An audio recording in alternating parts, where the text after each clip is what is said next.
So guys, welcome back to the most Hindu channel ever on YouTube. I'm Brendan and today we are diving into some mind-blowing truths. Truths that aren't shocking at all because they've been right there in the Bhagavad Gita for ages. Yup, I'm talking about Paramatma and the God particle. So let's get right into it. First, let's understand what Paramatma is. In the Bhagavad Gita, Lord Krishna explains to Arjun that the Paramatma is the supreme soul, the divine presence that exists within every living being. This isn't just some abstract concept. Krishna describes it clearly in chapter 13 verse 23 where he says, "The supreme personality of Godhead, who is the source of all living entities, is transcendental to the material existence. O Arjun, he is the knower of the field and the knower of the field of activities." Here, what Krishna means is that the supreme personality of Godhead, which is himself, is the knower of the field, meaning he's present within all of us. He's not some far-off deity or presence. He is the very life force inside every soul, inside every living being that breathes. Now,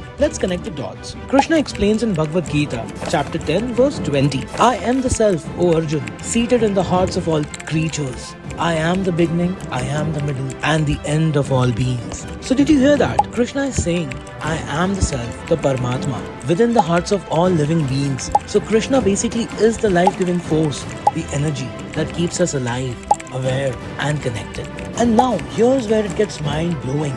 The concept of the God particle. In modern physics, the God particle is the Higgs boson, believed to give mass to everything in the universe. But guess what? Krishna's depiction of Paramatma matches this idea perfectly. Think about it. Just think about it. If Krishna, the ultimate creator, is the Paramatma present within all of us, that makes him the source of all existence. He is not just a part of the universe. He is the universe, the energy, the life, the force behind everything. And that's what the God particle is supposed to represent. So look no further. Read no more physics-related books. Krishna himself is the God particle.